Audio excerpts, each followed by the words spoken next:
Chapter 1, A Quiet Beginning. Section 1, Daniel's Childhood. Daniel Andreas San Diego was born in a small town in California. He grew up in a peaceful neighborhood surrounded by green fields and tall trees. His father was a teacher, and his mother worked at a local store. They weren't rich, but they were happy. Daniel was their only child, and they loved him dearly. As a child, Daniel was quiet and curious. He loved spending time outdoors, exploring the woods behind his house. He would often bring home injured birds or small animals. He found and tried to care for them. His parents noticed his deep love for animals and encouraged him to follow his passion. At school, Daniel was a good student but not very social. He had a small group of friends who shared his love for nature. They would spend hours hiking, fishing, and camping. These experiences made Daniel feel connected to the world around him. One summer, when Daniel was 10, he saw something that changed him forever. He came across a group of kids throwing rocks at a stray dog. The dog was hurt and bleeding, but the kids wouldn't stop. Daniel ran to protect the dog, yelling at the kids to leave it alone. He took the dog home and begged his parents to let him keep it. His parents agreed, and named the dog Lucky. From that day on, Daniel's bond with animals grew even stronger. He believed that all creatures deserved kindness and protection, but the memory of those kids hurting Lucky stayed with him, planting the first seeds of anger in his heart. Daniel started to notice how people treated animals poorly even in his own town. He saw farms where animals were kept in tiny cages and slaughtered. He saw pets abandoned on the streets and animals being used for entertainment. These things made him feel helpless and angry. By the time Daniel was a teenager, his love for animals had turned into a deep passion for protecting them. He read books about famous activists and learned about groups that fought for animal rights. He started attending local meetings and protests with his parents' support. Daniel's parents were proud of his dedication, but worried about how serious he was becoming. "Remember, Daniel," his father would say, "you can fight for what you believe in, but always choose peace." Daniel nodded but didn't fully understand what his father meant. At 18, Daniel left for college to study environmental science. He wanted to learn how to make a real difference in the world. But college was also where Daniel's journey would take a darker turn, one that no one could have predicted. Section 2. His early love for animals and activism. In college, Daniel Andreas San Diego quickly became known for his passion for protecting animals. He joined the campus's environmental club and volunteered at local animal shelters. He spent hours cleaning cages, feeding animals, and comforting those that were scared or hurt. To Daniel, these weren't just volunteer activities, they were his mission. One day, during a lecture on climate change, Daniel learned about the effects of factory farming on the planet. He was shocked to discover how much damage industrial farming caused, not just to animals, but to the environment as well. He began researching companies involved in factory farming, determined to do something about it. Through his research, Daniel came across stories of animal cruelty that deeply disturbed him. Videos of abused chickens, beaten cows, and injured dogs haunted him. He started sharing these stories on social media, helping to raise awareness among his friends and classmates. Daniel's posts caught the attention of a local animal rights group. They invited him to one of their meetings, where he met people who shared his views. For the first time, Daniel felt like he wasn't alone. These people understood his pain and anger. They also introduced him to more radical ideas about activism. At first, Daniel focused on peaceful protests. He attended marches, handed out flyers, and gave speeches about the importance of animal rights. His words were powerful and moved many people. But as time went on, Daniel grew frustrated. He felt that words weren't enough to bring change. One evening, during a group meeting, someone brought up the idea of direct action. They talked about sabotaging businesses that harmed animals. Some members were hesitant, but others supported the idea. Daniel didn't say much during the meeting, but the idea stuck in his mind. As Daniel became more involved in the group, he started noticing their methods were becoming more extreme. They would vandalize properties, spray paint slogans on walls, and stage dramatic protests. Daniel wasn't sure how he felt about these actions, but he didn't stop them either.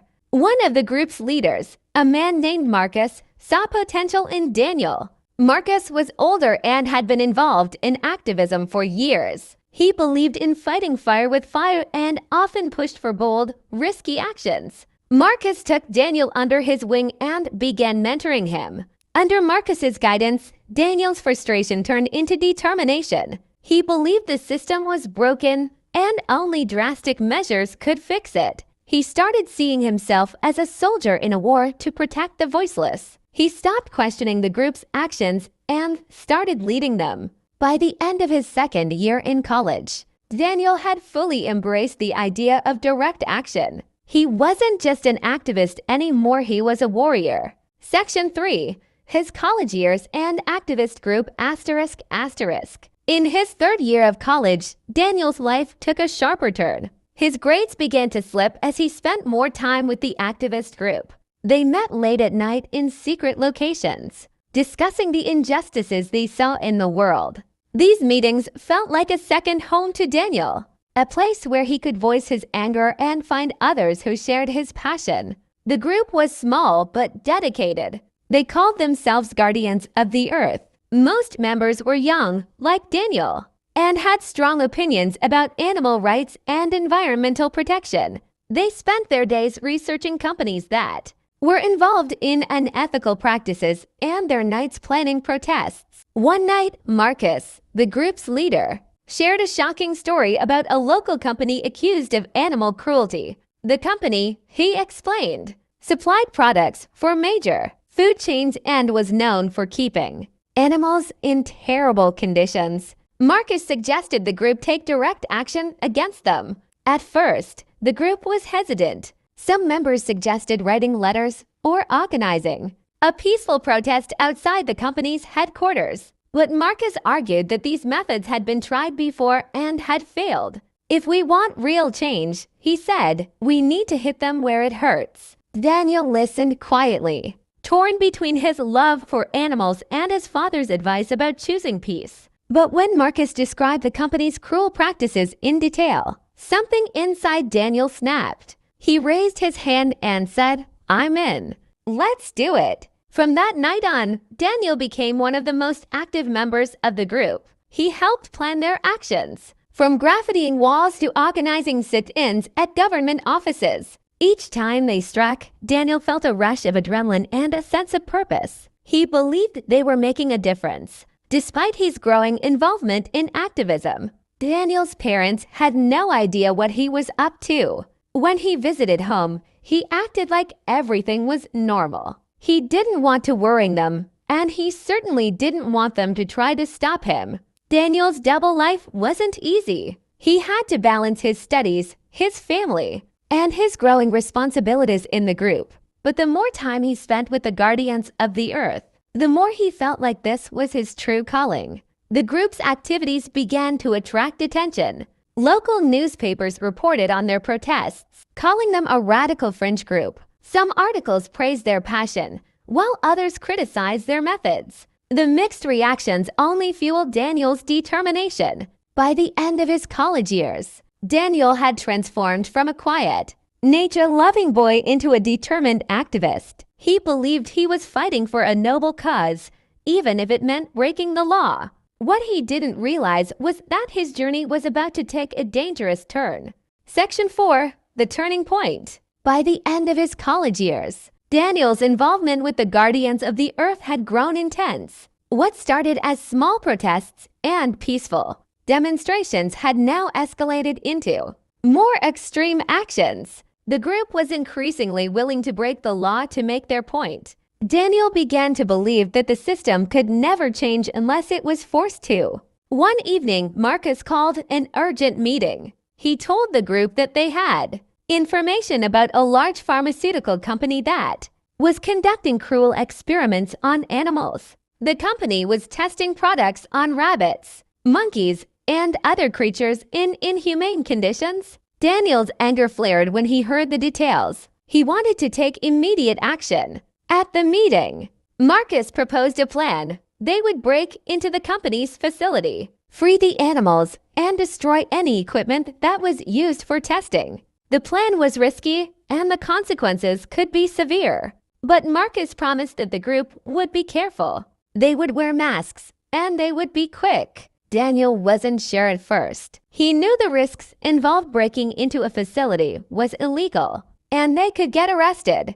But he also felt that this was the right thing to do. These animals were suffering, and someone had to help them. If no one else was willing to act, then it was up to him. The night of the operation, Daniel and several members of the group met at a remote location to prepare. They were all nervous, but there was also a sense of excitement. This was going to be their biggest action yet. Daniel had never felt more alive. He was ready to risk everything for what he believed in. The plan was simple. They would break into the facility, release the animals, and destroy any equipment used for testing.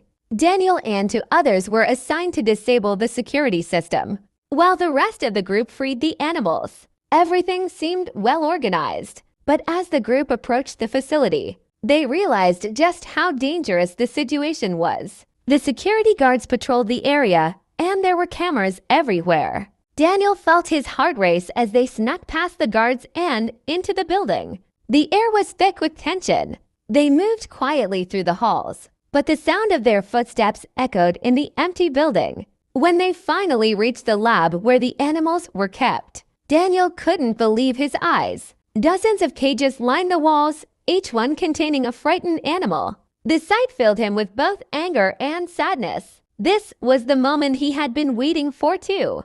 Release these animals and stop the suffering. But as they began to unlock the cages, something went wrong. One of the alarms went off, blaring throughout the building. Panic spread through the group. They tried to finish the task quickly, but the sound of sirens grew louder. Within minutes, the police arrived, and the group was forced to flee. Chapter 2, A Descent into Extremes. Section 1, The Aftermath of the Raid Asterisk. After the failed raid on the pharmaceutical company, Daniel's life took a dramatic turn. He could feel the weight of the situation pressing down on him. The authorities were searching for the group, and the police were everywhere. His name had been linked to the incident, and the media quickly caught wind of it. They called him a terrorist and an extremist, painting him as a dangerous radical.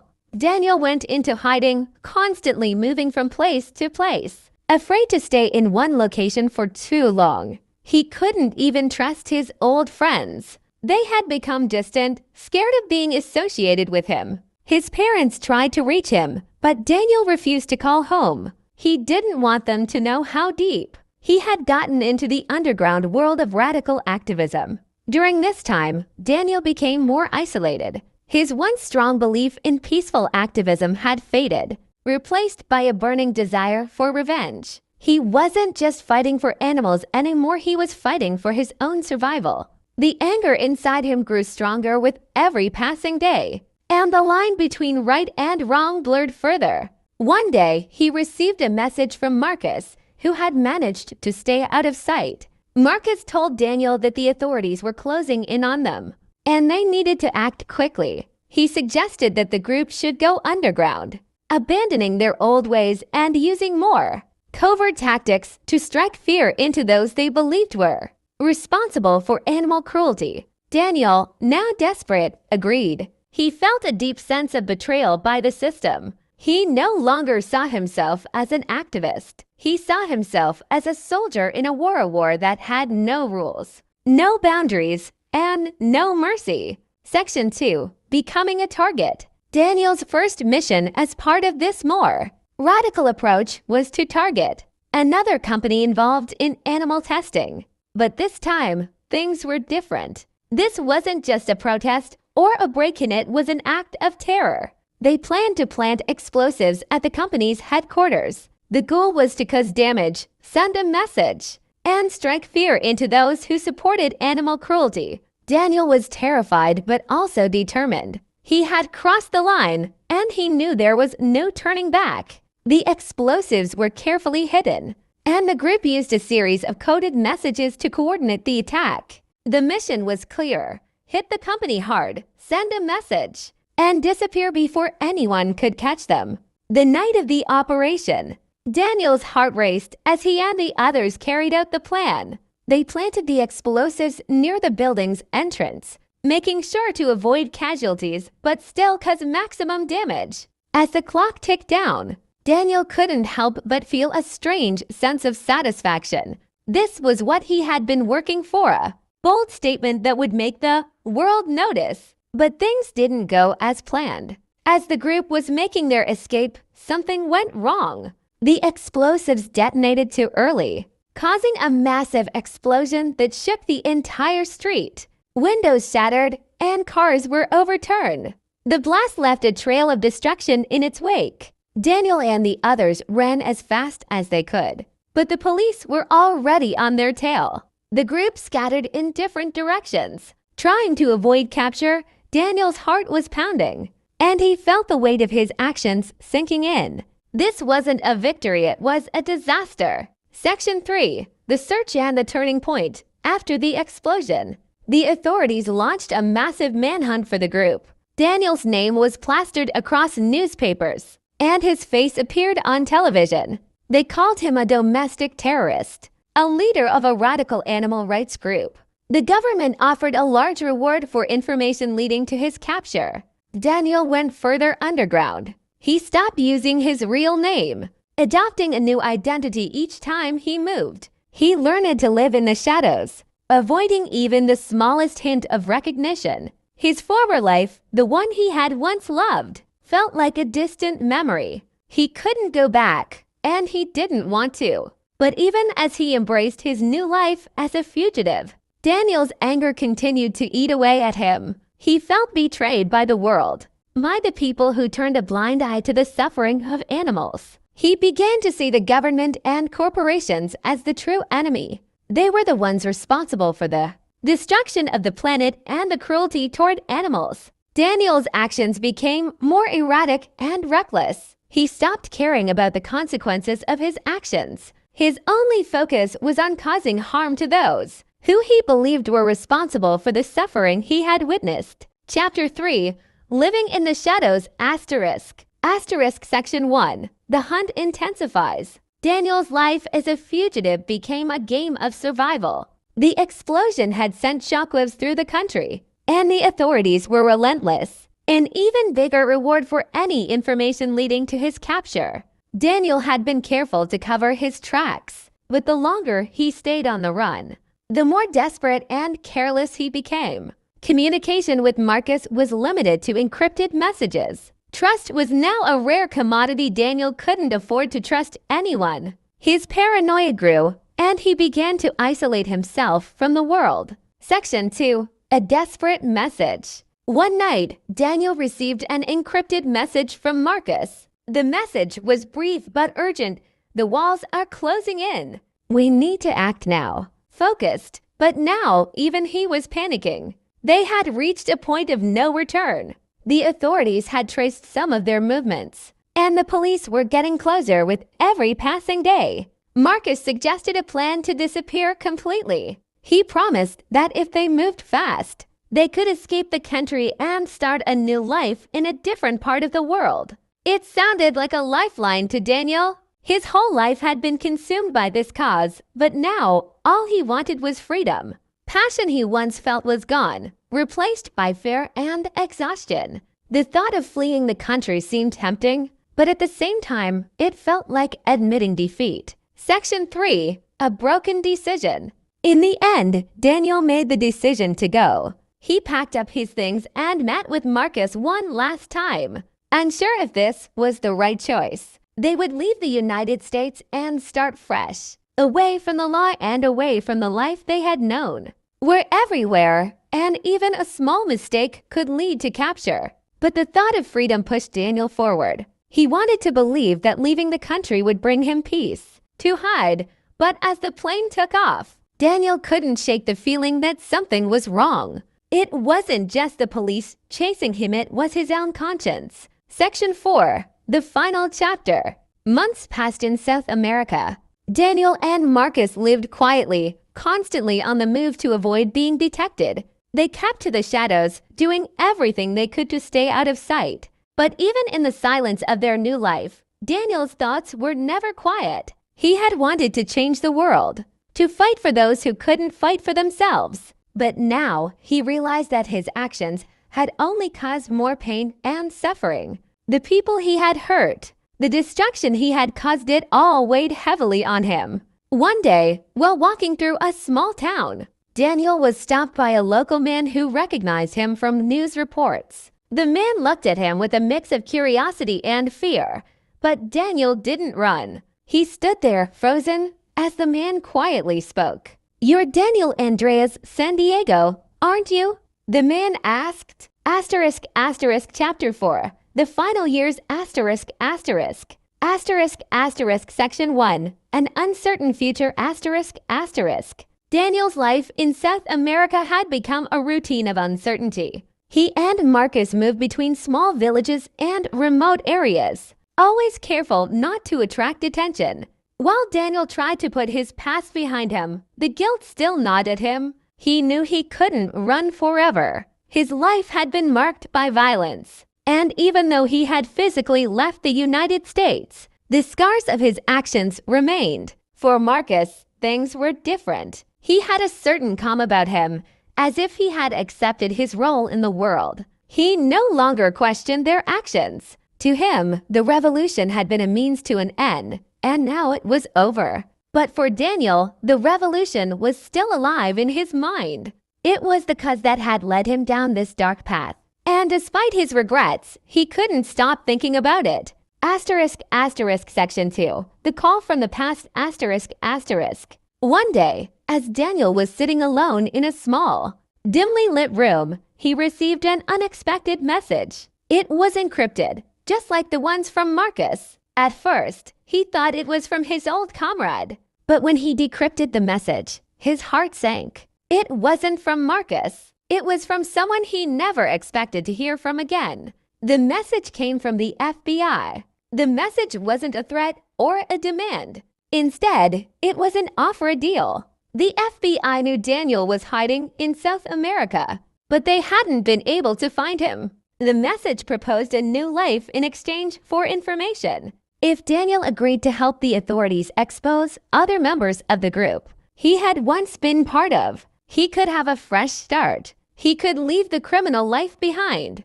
running, and now the possibility of a new life felt too tempting to ignore. Section 3. The decision. Daniel's response to the FBI was swift. He agreed to cooperate, and soon, arrangements were made for his return to the United States. The decision wasn't easy. It meant facing his past, standing in front of the people he had once fought against, and answering for his actions. But after years of running, the thought of freedom was too much to ignore. Section 4. A new beginning.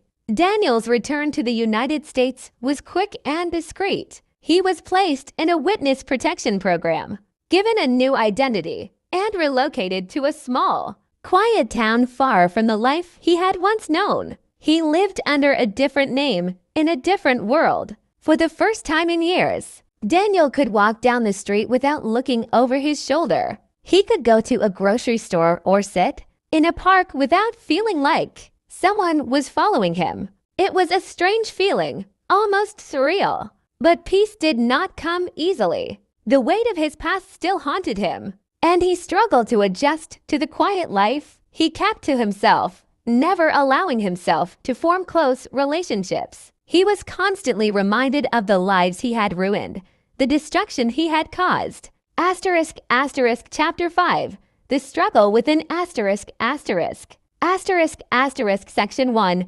Adjusting to a new life Life in the Witness Protection Program was not as simple as Daniel had hoped. The quiet town was peaceful, yes, but it was also a constant reminder of his isolation. He lived in a small, modest house with no family or friends to call his own. His days were spent doing mundane tasks, shopping for groceries, walking in the park, and attending community events. But everything he did felt hollow, as if he were just going through the motions of life without truly living it. Daniel tried to fit in. He went to church on Sundays and visited local cafes, but he always kept to himself. The people in town were kind, but they didn't know him. No one knew his past. They only knew the man who lived next door. Someone who kept to himself and avoided eye contact. A man who seemed to carry an invisible burden.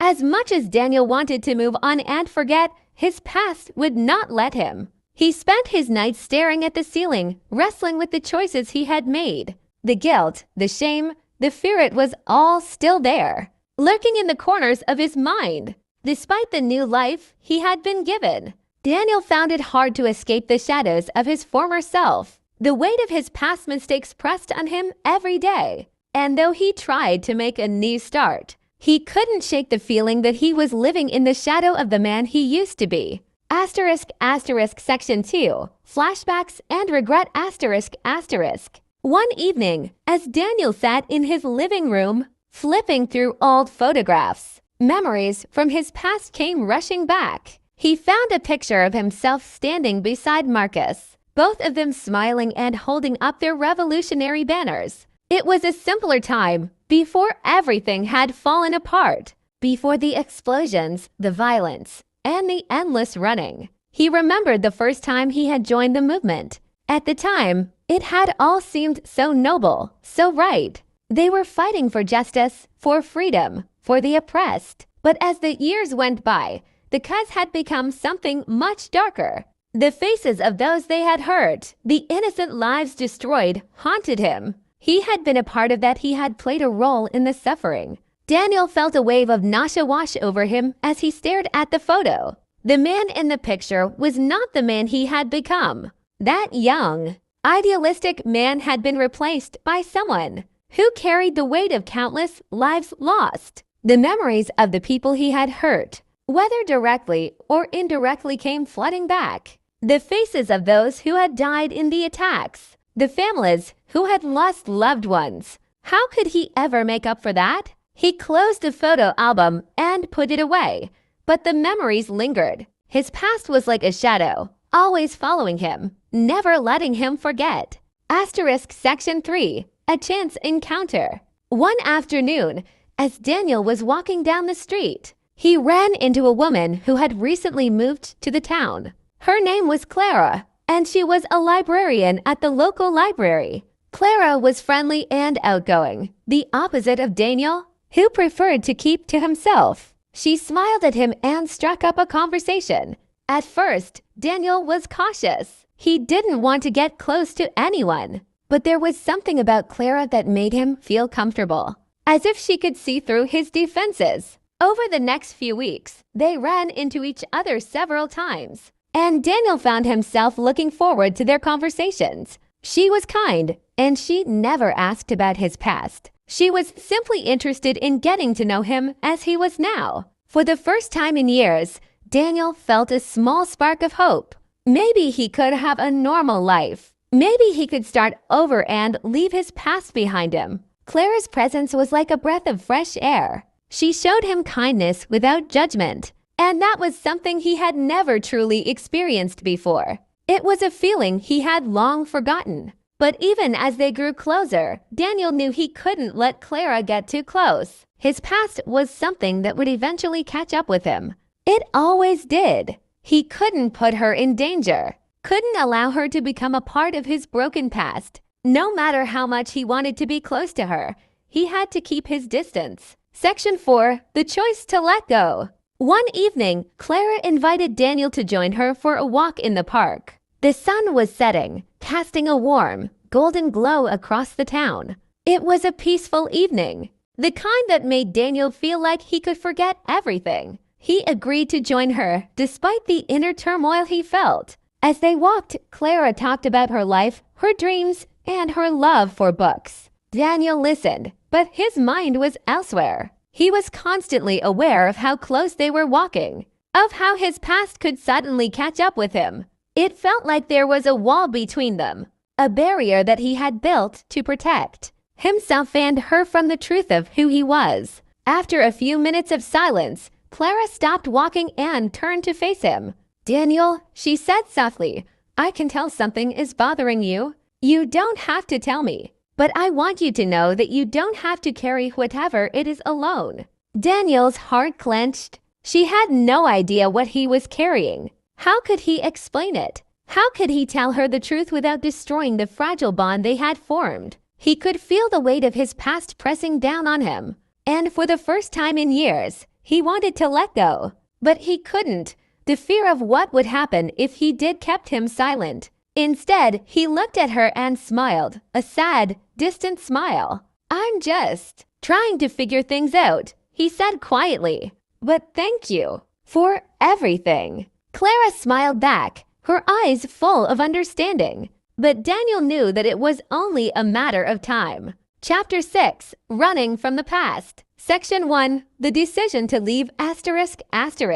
Daniel couldn't shake the feeling that staying in the town was dangerous. The peace he had found with Clara and his new life seemed too fragile. Every day that passed made him feel like he was teetering on the edge of something terrible. His past was a ticking time bomb, and no matter how hard he tried to outrun it, it would eventually explode. One night, as he lay awake in bed, he realized that leaving was the only option. His heart ached at the thought of abandoning the life he had started to build. He had come to care for Clara, and leaving her behind was the hardest thing he had ever had to do.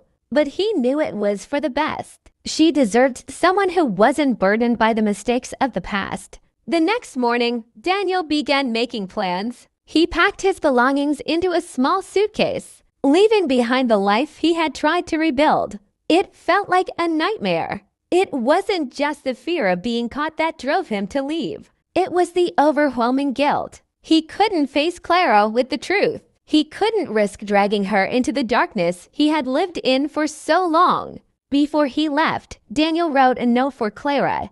He told her that he had to go, that there was something he needed to do. He couldn't explain why, but he hoped she would understand. It wasn't fair to her, but it was the only way to keep her safe. After writing the note, he left it on the kitchen table and walked out the door, knowing that he might never return. Section 2, A New Beginning in a Different Town. Daniel's escape led him to a small, remote town in the mountains. It was quiet and secluded, far from the life he had left behind. He found a cheap apartment in a rundown building and settled in, trying to keep a low profile. The people here didn't know him, didn't ask questions. It was exactly what he needed: anonymity. He found a job at a local diner, washing dishes and waiting tables. It wasn't glamorous, but it was enough to survive. He didn't want to draw attention to himself. The more invisible he was, the safer he felt.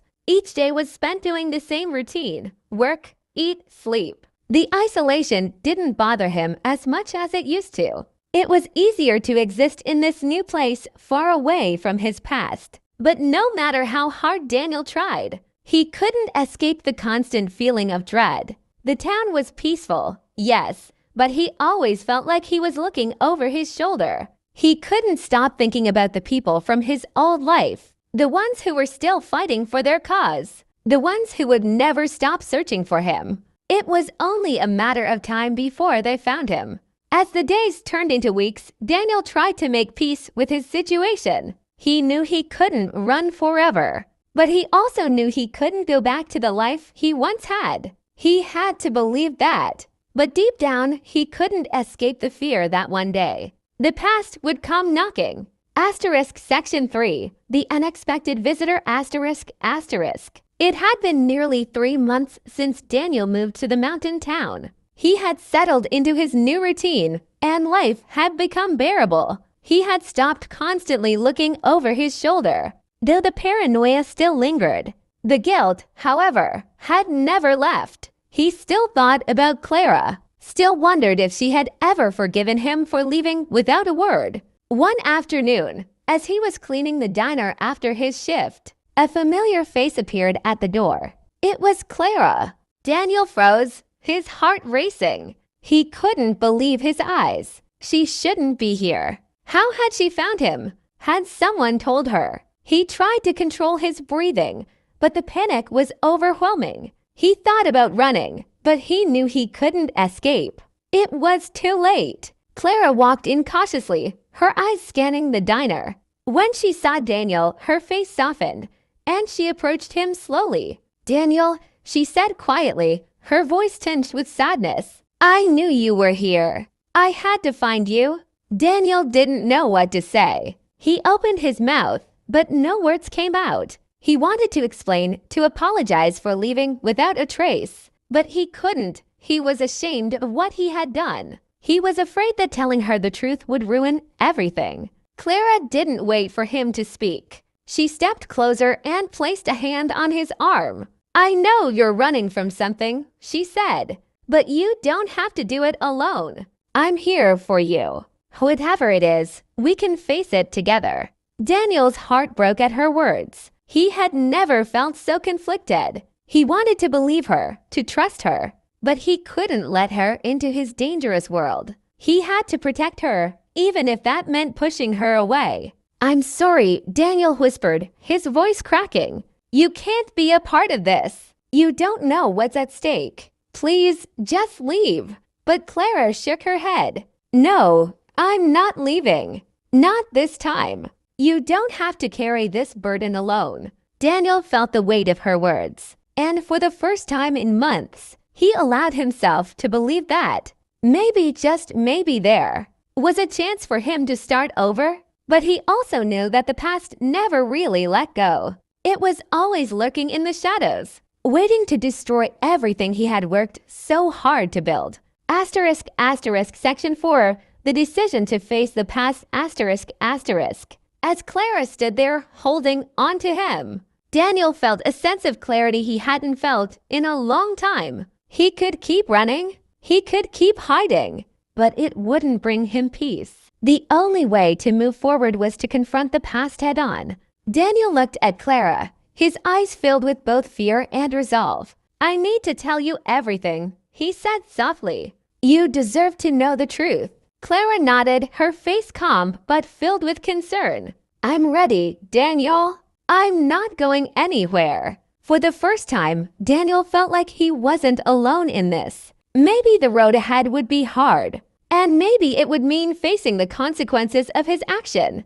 Chapter 7, Confronting the Past. Section 1, Daniel's Confession. The following evening, Daniel and Clara sat in his small apartment, the weight of the moment settling heavily between them. Clara had insisted that Daniel tell her everything. There was no more running.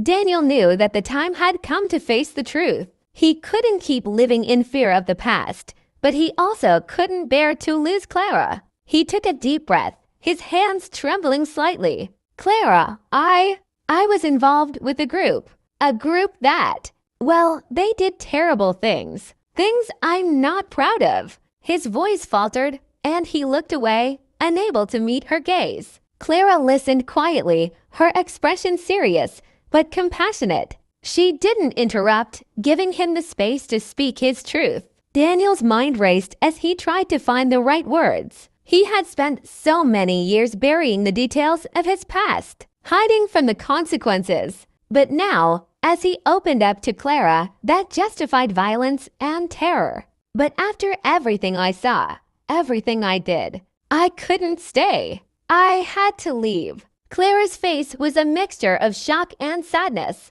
but she didn't pull away. She simply reached out and placed a hand on his. "Daniel, I had no idea, but I'm glad you left. You're not that person anymore." He nodded, tears welling up in his eyes. "I tried to escape, to rebuild my life, but it's never that simple. I've made enemies, people who won't let me go. They're still out there, watching."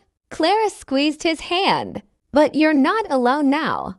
Whatever happens, we'll face it together." For the first time in years, Daniel felt a sense of hope. Clara's words were a lifeline. He could still be a better person, even if his past would never fully let go. Asterisk, asterisk, section 2. The return of old enemies, asterisk, asterisk. The days that followed were a blur of uncertainty. Daniel tried to focus on rebuilding his life, but the weight of his past loomed over him like a dark cloud. It wasn't long before his fears became reality. One evening, as he returned to his apartment, he noticed something strange. A note was slipped under the door. He picked it up and unfolded it carefully. The words were chilling. Asterisk, we haven't forgotten you, Daniel. You can't run from your past. You will answer for your crimes. Asterisk. His heart skipped a beat. The group he had once been a part of had found him. They were coming for him, and Clara was in danger now too.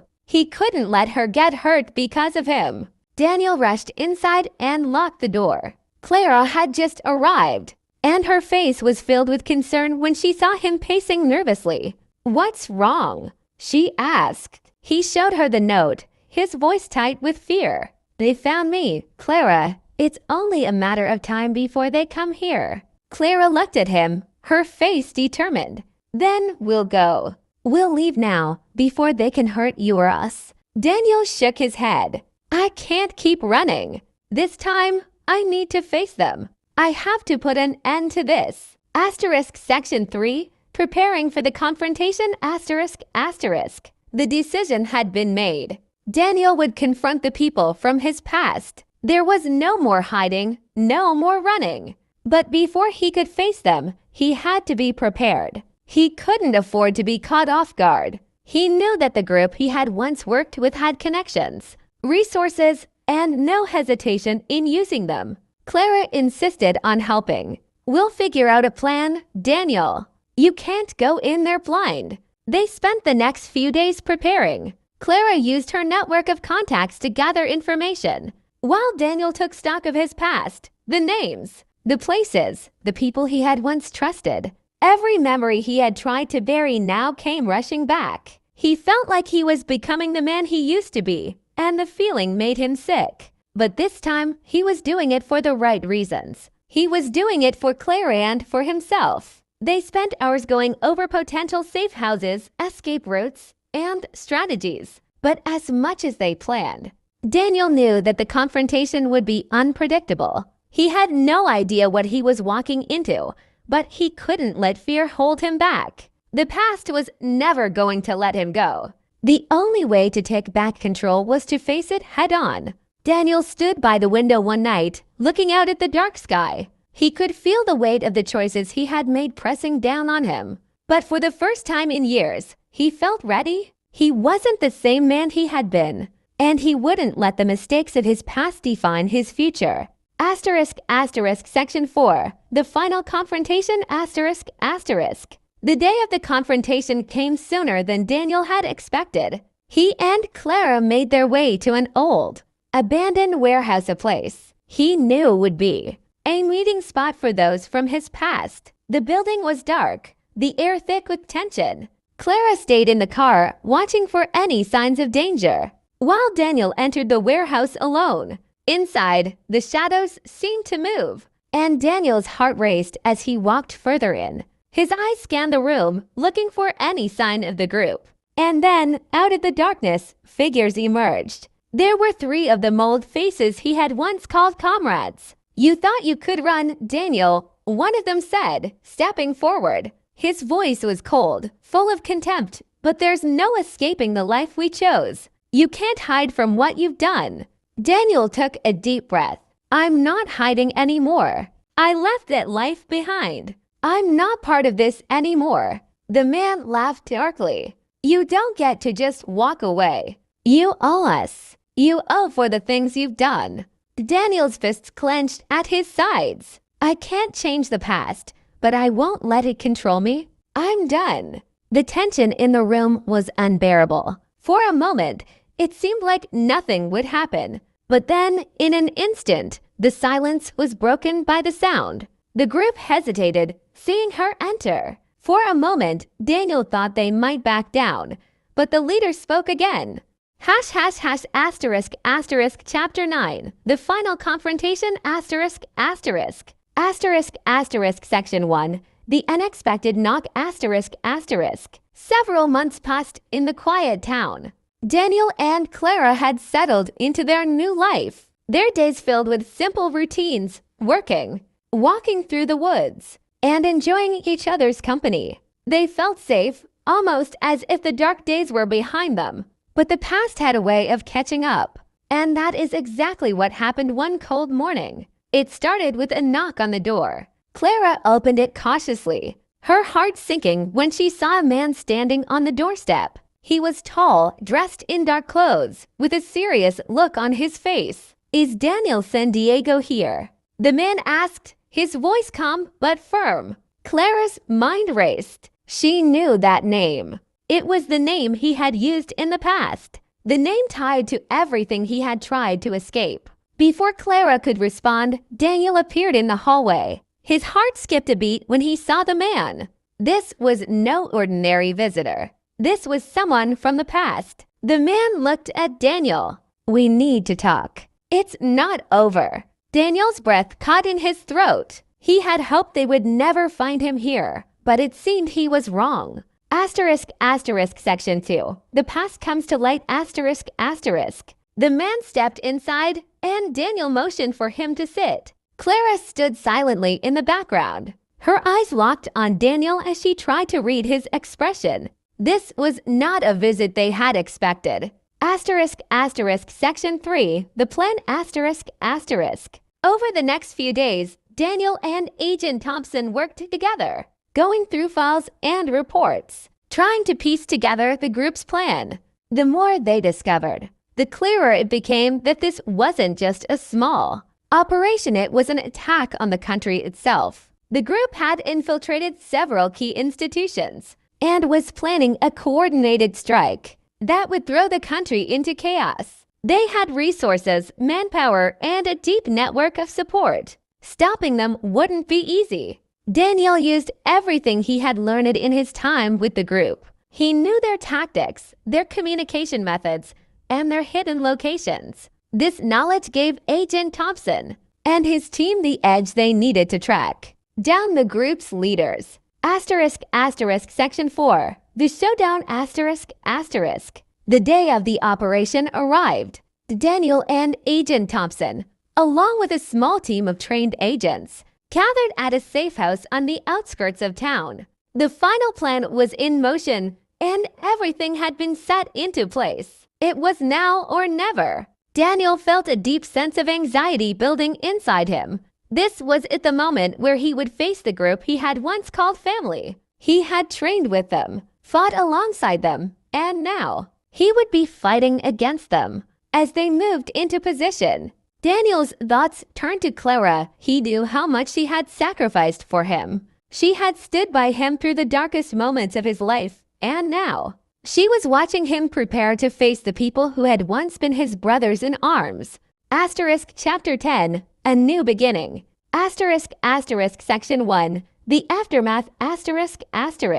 The dust had settled, and the danger was over. The group that had once terrorized the country was dismantled, its leaders arrested, and its members brought to justice. Daniel stood amidst the aftermath, his heart heavy with the weight of everything he had been through. The operation had been a success, but the cost of it all lingered. Though the group's reign of fear had ended, Daniel couldn't shake the feeling that the battle within himself wasn't quite over. He had done what needed to be done, but the past still haunted him, and the future seemed uncertain.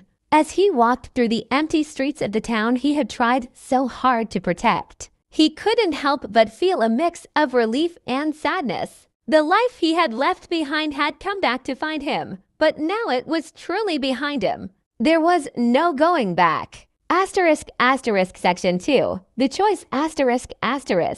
Daniel returned home to Clara, his mind heavy with the decision he had to make. They sat together in the quiet of their home, surrounded by the life they had built in the small town. It was a life he had fought for, one he hadn't thought he deserved. Yet, now that it was within his grasp, he wasn't sure what to do next. "Do you think we'll ever really be free from the past?" Clara asked, her voice soft and full of understanding. She had seen the toll the past had taken on him, but she had also seen the man he had become. Section 3. Starting over. Daniel and Clara made a decision to leave the small town. It wasn't that they didn't love their home, but they knew they needed to start fresh, somewhere far away from the shadows of their past. They moved to a quiet village on the coast, where the ocean met the sky, offering a sense of peace and endless possibility. They started a new life. Daniel found work as a carpenter, using his hands to build something solid and lasting. Clara opened a small bookstore, where they could both enjoy the quiet rhythm of daily life. Though the past was never far from his mind, Daniel had found peace in the present. Every morning, he would wake up beside Clara, grateful for the life they had created together. Every evening. Section 4. A legacy of hope. ****. Years passed, and the couple's life in the village became a testament to the power of second chances. Daniel and Clara never forgot the sacrifices that had brought them to this point, but they knew that the future was theirs to shape.